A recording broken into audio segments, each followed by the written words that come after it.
So in this video, we take a look at two factories from two of the biggest sneaker companies out there. We show you how they compare, and ultimately we find out which one is better, Nike or Adidas. Let's get into it. The first factory we're going to be looking at today is Nike's factory in the state of Oregon. This factory is located just south of the city of Portland in an unincorporated community called the Town of Progress, Oregon. Nike calls this their innovation campus, and it takes up about 1 million square feet, which is a little over 20 American football fields. It was completed back in 2017, and at the time of its opening, it was the largest zero-energy building in the world. Now that title has since been taken by Apple's new headquarters in California. But regardless, this factory runs entirely off renewable energy and is powered by 300 solar panels that cover both the roof and the ground. So not only does Nike not have to worry about paying for electricity, but they also don't have to worry about their carbon footprint. The amount of money that Nike has saved by switching to solar power is hard to calculate because they do unrelease this information to the public. But we do know that in 2018, their total energy cost savings across all facilities was $36 million. We can also take a look at how much energy they generated across all facilities, and that number came to 90 megawatt hours. That would translate to about 10% of their overall energy consumption. Nike has a long history of sustainability, and this is just one example of what they've done. They also have a program called Move to Zero, which aims to cut their carbon emissions by 50% by 2030. In addition to reducing their carbon footprint, Nike also wants to make more sustainable products. For example, they've created a shoe that is made entirely out of recycled materials. This is a big deal because shoes are typically made out of virgin materials, which means that they use new resources. By making shoes out of recycled materials, Nike is able to reduce the amount of waste that goes into landfills, and they're also able to save on costs. Now let's move on to the working conditions at Nike's factory. Here, employees work in teams to put together shoes, apparel, and equipment. Teams consist of between 5 to 8 workers who each have a specific job. For example, some workers may be responsible for putting the uppers on shoes, while others may be responsible for attaching the soles. This approach allows workers to specialize in one area, which makes them more efficient. In addition, this also helps workers to stay motivated, because they can see the finished product at the end of the assembly line. When Nike first opened this factory, they said that they planned to hire 500 people. Now let's move on to the second factory. So the second factory we're going to be looking at is Adidas' factory in the state of North Carolina. This factory is located in the town of Mazeppa, and it's part of the Adidas Group, which is a multinational corporation that designs and manufactures shoes, clothing, and other sports equipment. This particular factory is one of 3 that Adidas operates in the United States. The others are located in Georgia and Indiana. The North Carolina factory opened in 1979 and was originally operated by a company called Hanes.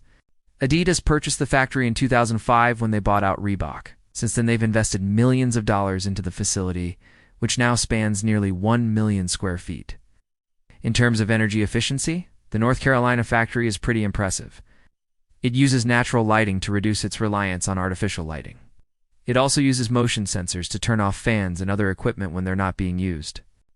In addition, the factory has implemented a number of water conservation measures, such as low-flow toilets and faucets. These efforts have paid off. The factory has been able to reduce its energy consumption by 15% and its water consumption by 30%.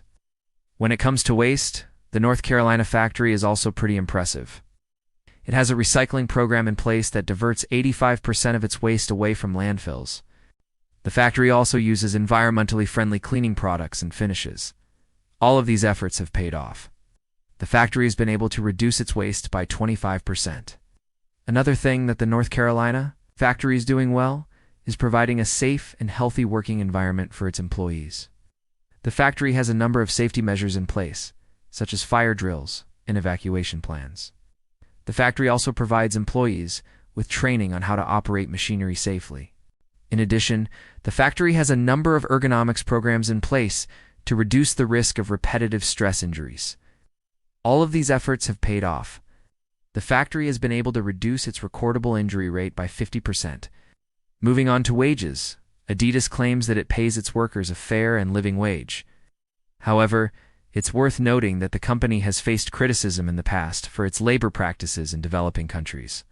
Regardless, here in the US, the company says that the starting wage for production associates is $14 per hour, and that they offer a comprehensive benefits package, including medical, dental, and vision insurance, as well as 401k and paid time off.